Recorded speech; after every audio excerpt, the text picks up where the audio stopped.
আসসালামু আলাইকুম। আশা করি সবাই ভালো আছেন। এনিউ ম্যাথ মুখ সেতু ইউটিউব চ্যানেলের পক্ষ থেকে সবাইকে স্বাগতম। আজকে আলোচনা করব অনার্স তৃতীয় বর্ষের অন্তরক জ্যামিতি চ্যাপ্টার 1 স্পেসে বক্ররেখা। তিতাস প্রকাশনীর এটা আপনাদের চ্যাপ্টার 2 স্পেসে বক্ররেখা। এটা আমার পার্ট 16। এর আগেও আমি অনেকটি ক্লাস দিয়েছি এবং আরও কয়েকটা বইয়ের ভিডিও দিয়েছি, যারা দেখেন না অবশ্যই দেখে নেবেন। প্লেলিস্টটা চেক করলে সিরিয়াল মতো ভিডিওগুলো পাবেন। এখন যেটা সমাধান করবো এটা আপনাদের 16 সাল এবং 19 সালে আসছিল এবং 13 সাল এবং আর বিভিন্ন সালও আসছিল এই প্রশ্নটা। 13 23 সায়েন্স ভিউ এবং 13 9 হচ্ছে তিতাস প্রকাশনী। এই প্রশ্নটা আপনাদের আরেকভাবে আসতে পারে। আচ্ছা, এখন যে বলে লিখছি ওইটা দেখেন। প্রমাণ করো যে R equal to R of S রেখা কুণ্ডলী হওয়ার প্রয়োজনীয় ও যথেষ্ট শর্ত tau by kappa equal to plus minus cot alpha, যেখানে আলফা হচ্ছে কত আমাদের ধ্রুবক। অথবা প্রশ্নটা আপনাদের আসতে পারে, প্রমাণ করো যে কোনো বক্ররেখা কুণ্ডলী হওয়ার প্রয়োজনীয় ও পর্যাপ্ত শর্ত হচ্ছে ইহার বক্রতা এবং টর্সন এর অনুপাত কি ধ্রুবক। ওইভাবে আপনাদের আসতে পারে। 13 সাল 4 সাল 6 সাল 8 11 13 15 16 এবং 19 সালে আসছিল। খুবই গুরুত্বপূর্ণ। এখন আমাদের কি বলছে, প্রয়োজনীয় ও যথেষ্ট শর্ত বের করতে হবে। তাহলে প্রথমে আমরা প্রয়োজনীয় শর্ত, তারপর কি যথেষ্ট শর্তটা কি প্রমাণ করব। দূরে R equal to R of S বক্ররেখা কুণ্ডলী প্রকাশ করে আমাদের প্রশ্ন দেওয়া আছে। এই ক্ষেত্রে প্রমাণ করতে হবে যে কি tau by kappa equal to plus minus cot alpha, যেখানে আলফা হচ্ছে কি ধ্রুবক। যেহেতু R equal to R of S একটি কুণ্ডলী, সুতরাং এর স্পর্শক নির্দিষ্ট একক ভেক্টর আলফা এর সহিত কি নির্দিষ্ট একক ভেক্টর এ এর সহিত আলফা কোণ উৎপন্ন করে। এটা হচ্ছে এ এর সহিত কি করবো আলফা কোণ উৎপন্ন করে। এটা হচ্ছে আমার স্পর্শ ভেক্টর টি দেখছি। আর নির্দিষ্ট একক ভেক্টর হচ্ছে কত এ, নির্দিষ্ট একক ভেক্টর এ এর সহিত মানে এটাই ধরেন এ আর এখানে হচ্ছে টি। তো এটার সহিত আমরা কি আলফা কোণ উৎপন্ন করে, এটাই বলছে। তাহলে আমরা কি পাই, টি ডট এ আমরা কি জানি টি ভেক্টর মডুলাস এবং এই যে এ ভেক্টর মডুলাস সাথে হচ্ছে cos আলফা, দুইটা ভেক্টর ডট গুণ আছে টি, যে T vector modulus A vector modulus cos alpha, যেখানে এই cos আলফাটা হচ্ছে কত আমাদের ধ্রুবক এবং টি এবং এ হচ্ছে কত আমাদের একক ভেক্টর। তো টি ডট এ আছে, একক ভেক্টরের মান হচ্ছে কত আমাদের 1, একক ভেক্টরের মান হচ্ছে কত আমাদের 1। তো 1 আর 1 গুণ করলে 1 এর সাথে cos আলফা গুণ করলে cos আলফা হয়। এটা আমরা 1 নং সমীকরণ দিয়ে রাখলাম। এটা কি টি ডট এ সমান হচ্ছে কত আমাদের cos আলফা। এখন উভয় সাপেক্ষে আমরা এস এর সাপেক্ষে অন্তরীকরণ, এস এর সাপেক্ষে দেন এখানে কিন্তু এস দেওয়া আছে, এজন্য আমরা কি করব এগুলো খেয়াল রাখবো, এস এর সাপেক্ষে অন্তরীকরণ করব। তাহলে টি এর করলে টি প্রাইম আর এ হচ্ছে ধ্রুবক রাখলাম ইজিক্যাল টু, আর এসে ধ্রুবক, ধ্রুবকটা অন্তরীকরণ করলে কি হয় 0 হয়। এবং টি প্রাইম সমান আমরা কি জানি কাপ্পা এন, টি প্রাইম মানে হচ্ছে কত কাপ্পা এন এবং এ সমান এ আছে ইজিক্যাল টু 0। এখন কাপ্পাটা যদি এদিকে আসে তাহলে 0 সাথে ভাগাকার হয়ে যায়, 0 বাই কাপ্পা মানে কত 0। এন ডট এ সমান পাইছি কত আমাদের 0 পাইছি। সুতরাং এ ভেক্টর এন ভেক্টরের সাথে কি লম্ব, যেহেতু দুইটা ভেক্টর ডট গুণ 0 হয় তাহলে আমরা কি জানি লম্ব হয়। ধরি এ সমান এ টি প্লাস বিবি, দেন এখানে টি এবং বি হচ্ছে একক ভেক্টর, এটার সাথে আমরা কি করছি দুইটা ধ্রুবক গুণ করছি, একটা এ আর একটা কি বি। এখন উভয় পক্ষের যদি আমরা টি দ্বারা গুণ করি তাহলে এদিকে টি দ্বারা গুণ করছি, তাহলে এখানেও টি গুণ হবে, এখানেও কি টি গুণ হবে। তাহলে দুই জাতীয় এখানে আমাদের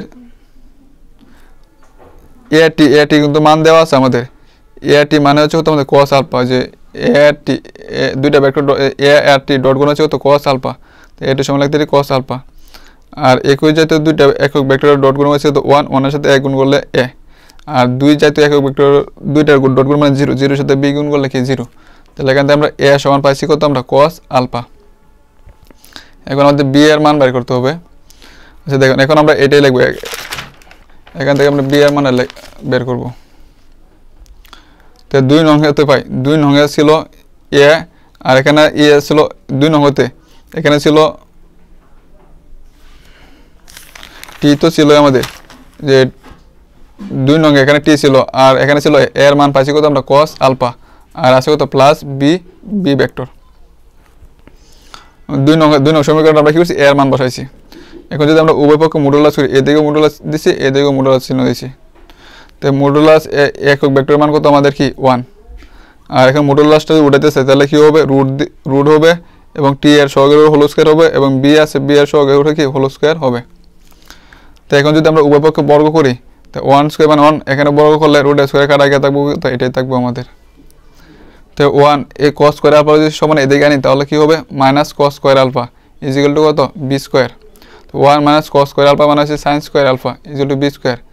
এখান থেকে যদি আমরা বি এর মান বের করি তাহলে B equal to plus minus root over sin square কত আলফা। তো প্লাস মাইনাস রুট এর স্কয়ারে কাটা গেলে থাকবে তো শুধু sin আলফা থাকবে, প্লাস মাইনাস sin আলফা। তাহলে বি এর মান পাইছি কত আমরা প্লাস মাইনাস কত sin আলফা। তাহলে আমরা এখন যে এখানে কি করব আমরা বি এর মানটা কি করব আমরা বসাই দেব। মোট কথা হচ্ছে 2 নং সমীকরণে এ এবং বি এর মান বসাবো। এ এর মানও পাইছি আমরা বি এর মানও পাইছি। তাহলে এটা ছিল আমাদের 2 নং সমীকরণ যেখানে এ এর মান হচ্ছে কত cos আলফা এবং বি এর মান হচ্ছে কত আমাদের sin plus minus sin alpha. আর বি তো ছিল আমাদের 2 নং এ। এখন উভয় পক্ষে আমরা কি করব এস এর সাপেক্ষে অন্তরীকরণ করব। এস এর সাপেক্ষে কি করব আমরা অন্তরীকরণ করব। তাহলে ইন্টিগ্রেশন ds বাই a ধ্রুবক অন্তর 0 ইকুয়াল টু এটা যদি s এর সাপেক্ষে অন্তরীকরণ করি তাহলে কি cos আলফা হচ্ছে কত আমাদের ধ্রুবক, স্থির থাকলো t এর করলে কি হয় t প্রাইম হয়, b এর করলে b প্রাইম আর sin আলফা হচ্ছে ধ্রুবকটা কি থাকবো স্থির থাকবো। এখানে যদি ইউবি সূত্র প্রয়োগ করে করেন তাহলে কিন্তু এটাই, কিন্তু আমাদের কিন্তু প্রশ্নতে বলা আছে কি এটা কি ধ্রুবক। তো ধ্রুবকটা যদি আমরা এখানে স্থির রাখি, এই যে স্থির রাখছি টি এর করলে টি প্রাইম আবার sin আলফা ধ্রুবকটা স্থির রাখলাম বি এর করলে কি হয় বি প্রাইম হয়।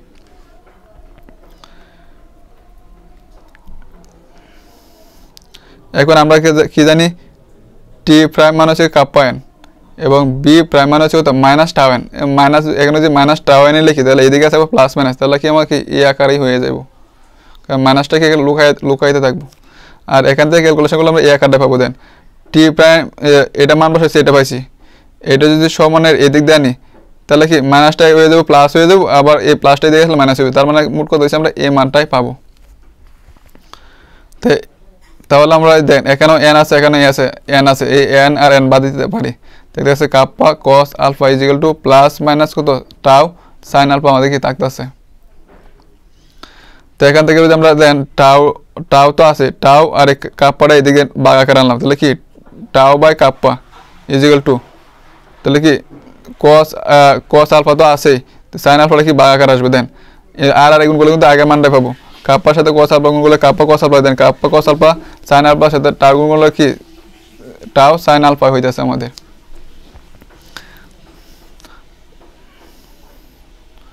এখানে তো আমাদের টাউ বাই তো কাপ্পাই,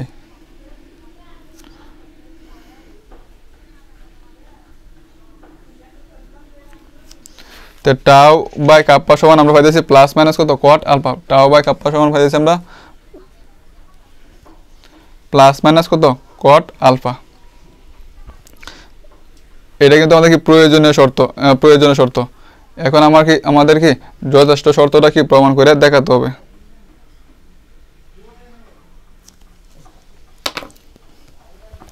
যথেষ্ট শর্ত মানে কি এখন এটা যেটা করছি এটা কি আমরা বিপরীত ভাবে যাব। তাহলে ধরি tau by kappa equal to plus minus cot alpha, যেখানে এ হচ্ছে কত আমাদের ধ্রুবক।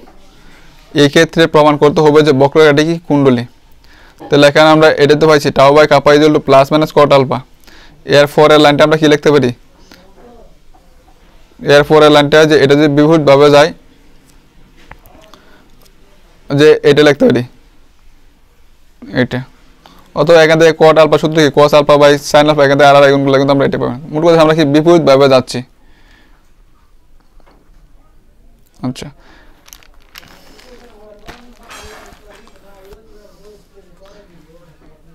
এখন আমরা উভয় পক্ষে যে n দ্বারা গুণ করি, আগে লাইনে দেখবেন যে প্রয়োজনীয় শর্ত যখন করছিলাম তখন কিন্তু এই লাইনটা ছিল। তাহলে এদিকেও আমরা n দ্বারা গুণ করছি, এদিকেও কি করছি আমরা n দ্বারা গুণ করছি।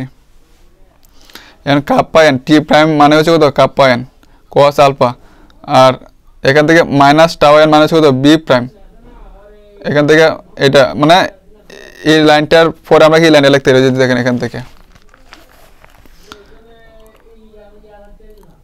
যে আমরা কি করছি উল্টা উল্টা বাজাচ্ছি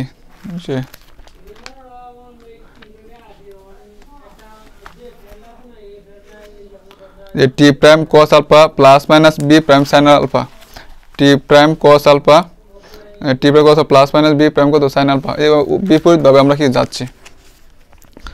আচ্ছা এখন আমাদের দেন এটা আছে, এটা সমান এদিকে নিয়ে আসলাম, তাহলে কি তাহলে এটা যদি সমান এদিকে নিয়ে আসি তাহলে এদিকে কি হয়ে যাবে 0 হয়ে যাবে। এখন আমি দেন পরের লাইনে এইটার সাথে আমরা কি লিখছি d/ds, এবং দেন এটার অন্তরীকরণ করলে কিন্তু আমরা এটাই পাবো, এটার অন্তরীকরণ করলে কি এটাই পাবো, তাহলে মানে কি এটা যে কথা এটা কি আমাদের একই কথা। দেন টি এটা করলে টি প্রাইম cos আলফা ধ্রুবক প্লাস মাইনাস বি এটা করলে কি হয় বি প্রাইম sin আলফা ধ্রুবক, ধ্রুবকটা রেখে দিলাম 0। এখন যদি উভয় পক্ষে সমাকলন করি আমরা কি জানি ইন্টিগ্রেশন এবং অন্তরীকরণে কাটা যায়, তাহলে d/ds টা কাটা আছে, আর এখানে সমাকলন ধ্রুবক নিলাম কত আমরা এ ভেক্টর। এখন উভয় পক্ষ যদি আমরা টি দ্বারা গুণ করি, উভয় পক্ষ যদি আমরা টি দ্বারা গুণ করি তাহলে কি এদিক দিয়ে টি দ্বারা গুণ করছি, এদিক দিয়ে কি টি দ্বারা গুণ করছি। এখন দেন টি দ্বারা এটার সাথে গুণ করছি এবং প্লাস মাইনাস টি দ্বারা কি এটার সাথে গুণ করছি, গুণ আকারে আছে তো। এখন টি ডট টি মানে একক ভেক্টর একই জাতীয় দুইটা গুণ মান কত 1, টি ডট টি মানে হচ্ছে 1, 1 এর সাথে cos আলফা গুণ করলে কি হয় cos আলফা হয়। আর এখানে মানে ভিন্ন জাতীয় কি একক ভেক্টরের দুইটা ডট গুণ কি হয় 0, 0 মানে পুরোটা কি 0, আর এখানে থাকতেছে কত আমাদের টি ডট টি ডট এ।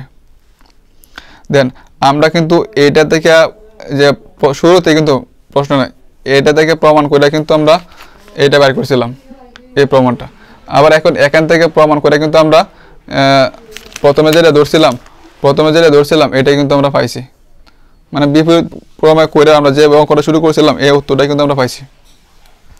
সুতরাং টি ভেক্টর ও এ ভেক্টরের মধ্যবর্তী কোণ আলফা হচ্ছে ধ্রুবক, অর্থাৎ বক্ররেখাটি কি কুণ্ডলী, যেহেতু আমরা ধ্রুবক মান পাইছি তাহলে এটা কি বক্ররেখা কুণ্ডলী। সুতরাং r = r of s বক্ররেখা কুণ্ডলী হওয়ার প্রয়োজনীয় ও যথেষ্ট শর্ত হচ্ছে কত আমাদের যেটা প্রমাণ করেছি tau by kappa = plus minus cot alpha, যেখানে আলফা হচ্ছে আমাদের কি ধ্রুবক।